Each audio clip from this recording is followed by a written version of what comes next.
Ariwa, Ariwa, Ariwa. That's the sound echoing across India in 2026. A sound of surprise, of disbelief, and above all, of pride. Because India has done what the world thought was impossible. For decades, India was boxed into the role of making cheap, compact cars. The Tata Nano was once called the people's car, but it was also mocked as the cheapest car in the world. Yet here we are in 2026, where India is no longer laughing at those jokes. Instead, the world is stunned, shocked, and even a little afraid. Why? Because India has launched an electric vehicle revolution so massive, so ambitious, that it threatens to dethrone Tesla, Mercedes, BMW, and every other luxury auto giant. The headlines are clear. India has not only entered the EV game, it's aiming to dominate it. And this is not about small hatchbacks or budget rides anymore. This is about luxury EVs. Cars that will redefine what it means to drive in the 21st century. This is the story of how India rose from being the underdog of the automotive industry to becoming the world's most disruptive force in electric vehicles. Buckle up, because by the end of this, you'll understand why the year 2026 belongs to India. From cheap cars to luxury dreams, India's automotive story is unlike any other. For decades, the industry was about affordability. Cars like the Tata Nano, Maruti 800, and Mahindra Jeeps dominated Indian roads. They weren't flashy, but they were reliable and cheap, perfect for India's growing middle class. The West saw India as the budget car factory, a country that could produce vehicles at scale, but never at the level of luxury or prestige. But something began to shift in the 2010s and 2020s. India's middle class started expanding. By 2025. India had the largest population of young professionals in the world. These weren't just people who wanted mobility. They wanted style, status, and sustainability. They wanted cars that could compete with German sedans and American EVs. The Indian government saw the writing on the wall. Instead of sticking to budget vehicles, it began investing billions into EV infrastructure. Charging stations appeared in every major city. Tax incentives pushed EV adoption. Research centers opened in Bengaluru, Hyderabad, and Pune. Suddenly, India was no longer talking about small cars. It was dreaming of luxury EVs built in India for the world. The blueprint of 2026. By the time 2026 arrived, India was no longer a participant in the EV race. It was leading it. And the secret was planning, not just ambition.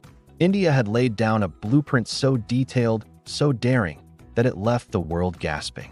This blueprint wasn't about building a few showpiece cars. It was about building an empire. Mega factories in Gujarat and Tamil Nadu rose from the ground like modern temples of technology. Entire supply chains were redirected to support EV manufacturing. Indian engineers, once migrating abroad for opportunities, now stayed home, working for billion-dollar research centers that focused on batteries, AI systems, and design. And here's where India shocked everyone. It didn't just want to make EVs for its domestic market. It announced a global vision to export Indian luxury EVs to over 70 countries. That meant one thing.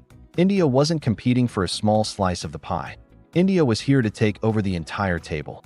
The titans of a new era. No story is complete without its heroes. And in this Indian EV revolution, the titans have names the world now knows well. Tata Motors, once the humble maker of small cars, became the symbol of India's global ambitions. The company took Jaguar, once a struggling British brand, and turned it into a jewel of the electric age. In 2026, Jaguar's all-electric luxury sedan rolled out, designed in India, engineered for the world, and reviewers said it made Mercedes look outdated. Then there was Mahindra. Once known for rugged utility vehicles, Mahindra became the face of luxury SUVs. Its 2026 release, a futuristic electric SUV built with AI-driven dashboards, took Europe by storm. The waiting list stretched across continents. And who could ignore Ola Electric? From scooters to sedans, Ola proved that India could scale faster than anyone expected. By 2026, its gigafactory in Tamil Nadu was producing luxury EVs at a rate that stunned analysts. Even startups joined the chorus. Companies like Prevaic Dynamics, once obscure, were now producing sleek electric sports cars that gave Porsche something to worry about. India's auto ecosystem was no longer fragmented. It was united, ambitious, and global. The Maharaja of the roads, every revolution has a defining moment. For India, it came when the country unveiled its flagship luxury EV, a masterpiece the media nicknamed the Maharaja. It wasn't just a car. It was a statement. The Maharaja could travel over 1,000 kilometers on a single charge, accelerate faster than Tesla's Model S Plaid, and came with interiors that blended Indian artistry with futuristic design.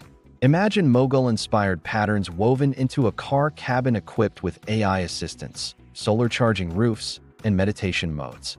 This was India saying, "Our luxury is different, our luxury is deeper," and the world noticed. In London, journalists called it the new face of global luxury. In New York, buyers lined up to book one before Tesla's showroom even opened. The Maharaja wasn't just a vehicle. It was a crown jewel, proof that India had arrived. When giants trembled Tesla, Mercedes, BMW, these names once ruled the luxury car world. But by 2026, they were trembling. Elon Musk, who had once mocked competitors, now faced a rival whose products were faster, cheaper, and more culturally powerful. Tesla's grip on the luxury EV segment began to slip. In Germany, boardrooms turned into war rooms. Mercedes executives admitted privately that India had achieved in 3 years what Germany struggled with for a decade. BMW's sales reports painted a grim picture. Indian EVs were undercutting them in Asia, Africa, and even parts of Europe. For decades, luxury meant made in Germany or made in America. But now, the luxury conversation had a new center, made in India. The battery revolution, no EV revolution, is possible without batteries. And here, too, India stunned the world. For years, batteries were the Achilles heel of electric vehicles. They were expensive, had limited range, and relied heavily on China for supply. But India rewrote the rules. By 2026, Indian scientists had perfected solid-state battery technology. These batteries charged in minutes, lasted for decades, and cost almost half as much as traditional lithium-ion. India didn't stop there. It built recycling hubs to reuse old batteries, reducing costs further. It secured raw material deals across Africa and Latin America, bypassing China entirely. By doing so, India became the only nation with true battery independence. That independence powered the cars, and it powered the revolution. Redefining luxury, but what truly set India apart wasn't just the speed or the range. It was the definition of luxury itself. Indian EVs weren't carbon copies of Western designs. They carried a soul. A luxury EV in 2026 wasn't just leather seats and touchscreen dashboards. It was bamboo interiors sourced sustainably. It was AI assistants that spoke not just English, but Hindi, Tamil, Bengali, and Swahili, because India built for the world. It was health-conscious features like meditation modes and built-in air purifiers for polluted cities. This was India saying, luxury doesn't have to mean Western. Luxury can mean cultural pride, sustainability, and accessibility, all at once. The world reacts. The global reaction was a storm. In America, Tesla fans were divided. Some clung to Elon Musk's brand, but many admitted India's cars offered more for less. In Europe, headlines screamed, "The Indian storm has arrived." German pride was dented. China, too, was caught off guard. For years it believed it would dominate EVs, but while China focused on mass adoption, India leapfrogged into luxury. In Africa and Southeast Asia, governments openly welcomed Indian EVs, calling them cars for real people, designed not just for highways, but for rough roads and tough climates. It wasn't just about cars anymore. It was about identity. The world now saw India not as a follower, but as a leader. Building the empire, India wasn't content with just producing cars. It built an empire. The world's largest EV export hub opened in Gujarat, capable of shipping millions of cars each year. Charging networks spread across Asia and Africa, all branded Made in India. Everywhere you looked, the Indian flag was there, not just in culture or cricket, but in cars, roads, and highways.